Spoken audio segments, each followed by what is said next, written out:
Esse material explora como os memes saíram das piadinhas internet e viraram armas potentes de desinformação, resistência política e até alvos de processos judiciais pesados. É tipo a jornada do herói, só que com um passarinho do Twitter armado com mísseis cibernéticos, né? Exatamente. Mas já vamos chutar a porta e ir direto para nossa primeira crítica, porque o relógio está correndo. A transição entre a fofoca política doméstica e a gamificação de conflitos internacionais apresenta uma ruptura brutal na coesão temática do material. Ruptura é ser gentil. O texto dá um salto tão absurdo que eu fiquei tonto lendo. Nossa, eu fiquei chocada. Num parágrafo, o autor tá lá, mergulhando na política interna do Brasil, descrevendo aquela resistência cômica contra o Bolsonaro, a estética tosca de filme B do caso da mamadeira de piroca. Que é um clássico bizarro da nossa internet, diga-se de passagem. Com certeza. Mas aí, você vira a página e, sem aviso nenhum, do nada, a gente cai de paraquedas numa análise cibernética do conflito entre Estados Unidos e Irã no futuro, e com direito a cachorro Shiba Inu da NAFO lutando contra a Rússia. Cara, essa mudança abrupta faz o texto parecer 2 artigos acadêmicos que foram grampeados juntos por um estagiário com sono. Total. Tipo, você lê as notas e não tem um fio condutor unindo a treta paroquial do grupo da família com uma guerra cibernética global.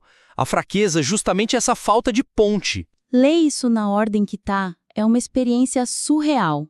É literalmente passar de uma briga de vizinhos do condomínio direto para o centro de comando de uma guerra nuclear. O nível de ameaça vai de 0 a 100 em, sei lá, meia dúzia de linhas. Pois é, e eu fiquei me perguntando, será que a conexão entre tática de minoria e propaganda militar tá clara na cabeça do autor? Ou ele só esqueceu de avisar a gente? Eu boto fé que a conexão tá lá nas entrelinhas. O problema é que o espectador do YouTube não tem bola de cristal pra ler entrelinha, né? Nem paciência.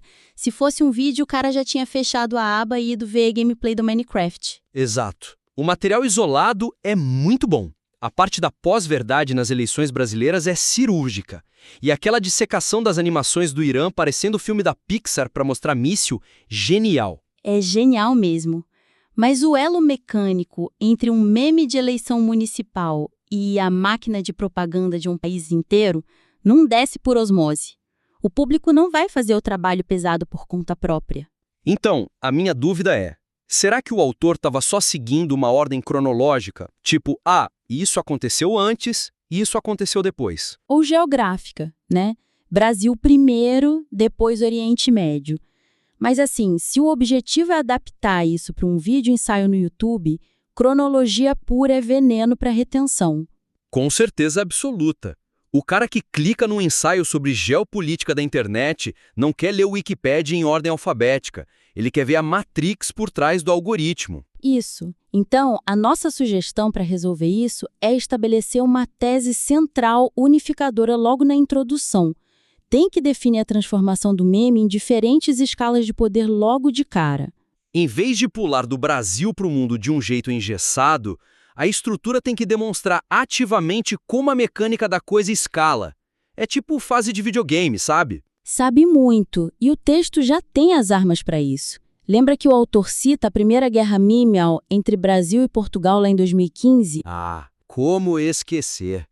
A disputa de quem tinha as melhores piadas no Twitter. O puro suco do tédio misturado com ego. Inofensivo total. Esse é o nível 1 da nossa escada evolutiva, o nível interpessoal. A piada tá lá, mas a bala é de festim. Pode crer. E aí você sobe um degrau e entra na subversão política nacional. A campanha de baixo custo, o pânico moral do kit gay. O alvo agora não é mais o orgulho, é a urna eletrônica. E finalmente vem o boss final, o conflito armado internacional. Os Estados Unidos usando meme de Call of Duty para mascarar bomba real, e o Irã respondendo na mesma moada. É muito mais instigante. Mas para essa sugestão ser realmente acionável, o autor precisa criar uma seção de transição comparando explicitamente as estéticas.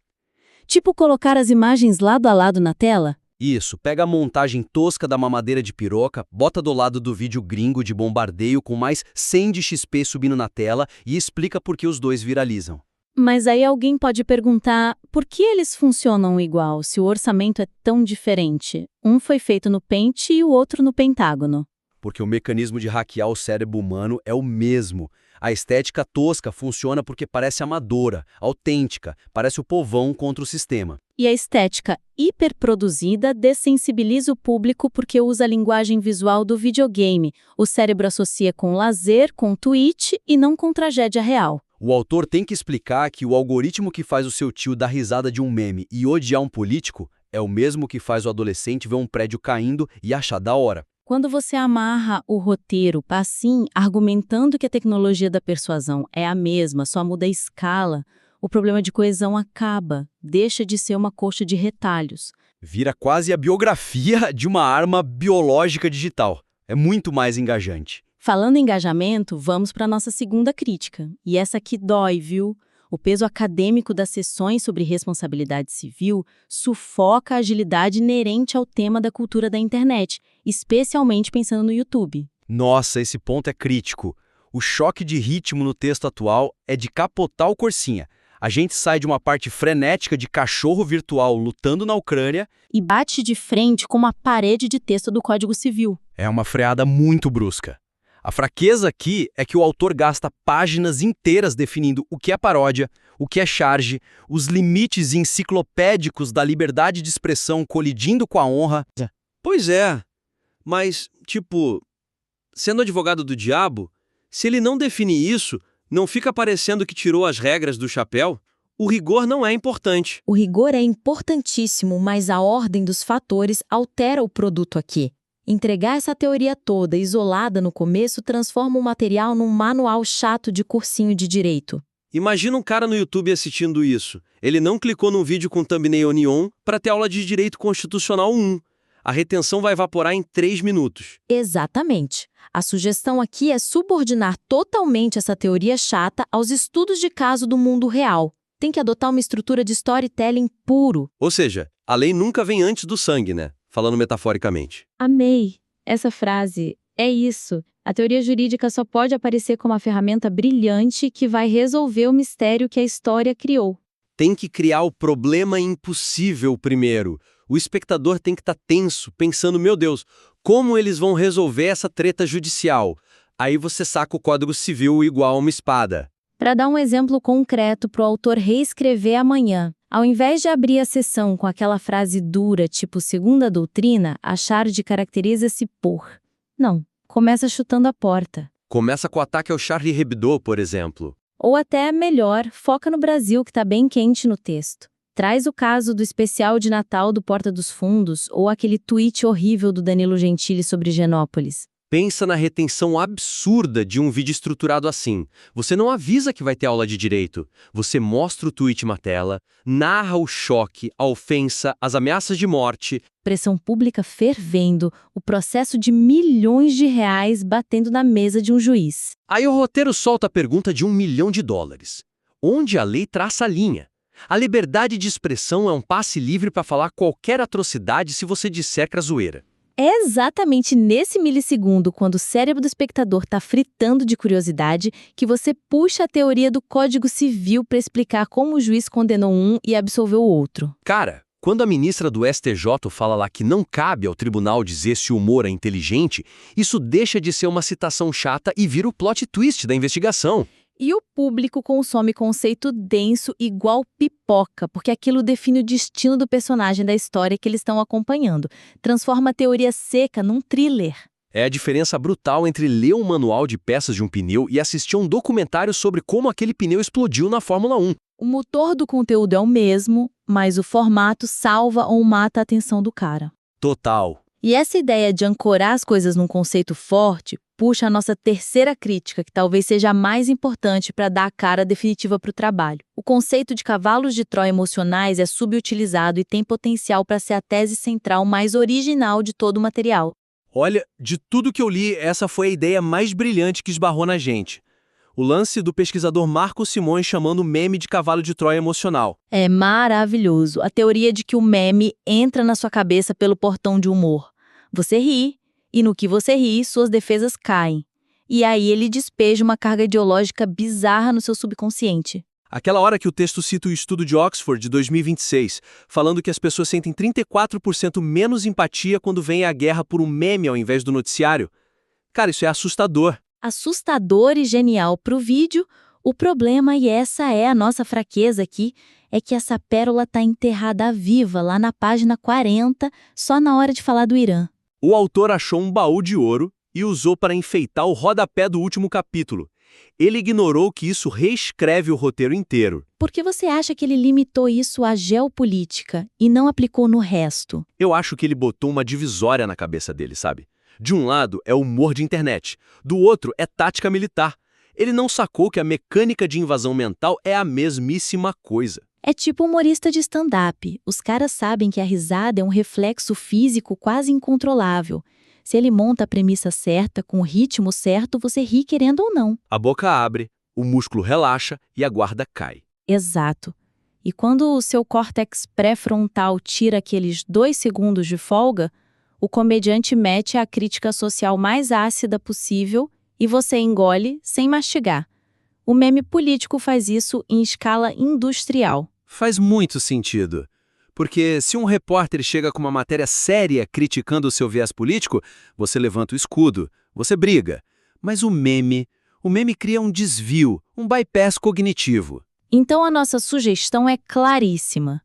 O autor tem que elevar esse tal do cavalo de Troia, de um detalhe lá do final, para ser a espinha dorsal do projeto inteiro. Tem que ser a lente usada para avaliar todos os casos. Todos. Desde a primeira página. Mas vamos dar um exemplo para aplicar isso de forma retroativa e salvar o texto. Pega lá a parte do Brasil, o ex-presidente, Bolsonaro, e aquela palavra clássica, o imbrochável. Hoje no texto isso está só como uma anedota boba de resistência. Mas bota a lente do cavalo de Troia aí. Imagina que um colunista gigante escreve um editorial de 2 páginas provando com dado de economia que o governo não está legal. O eleitor fanático nem clica no link. O viés de confirmação é o portão de Troia trancado, não passa nada. Mas a oposição vai lá e cria uma figurinha tosca, de baixo calão, atacando o núcleo da marca do cara, que é essa masculinidade de super-herói infalível. A figurinha tosca é o cavalo de madeira. Ela entra pelo WhatsApp porque alguém mandou num grupo e a pessoa achou engraçado o absurdo. Ela ri da baixaria, e no momento em que ela dá aquela risadinha, ela aceitou subconscientemente a ideia de que o líder é falho, é patético, é um cheque-mate no cérebro. E se o político ignora, o meme espalha. Se ele fica bravo e faz nota de repúdio, ele valida a fraqueza e morre de ridículo. Não tem saída para quem é o alvo. E do outro lado do espectro, se a gente aplicar isso naqueles cachorros da NAFO, como que um bando de perfil com foto de cachorro fofo humilha um diplomata da Rússia no Twitter? É o escudo do absurdo. Outro cavalo de Troia.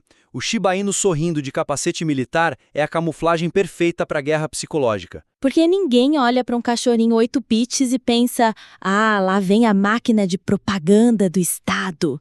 Parece zoeira inofensiva de adolescente no quarto. Mas aí centenas de milhares desses bonecos fazem um enxame em cima do embaixador de uma potência nuclear, ridicularizando qualquer nota oficial que ele poste. Como o cara reage? Não reage. Se um diplomata de terno responder a sério um cachorro pixelado, ele destrói a própria sanidade pública. O humor impede o debate lógico. É isso. Tornar o conceito do cavalo de Troia onipresente é a cola que falta nesse roteiro.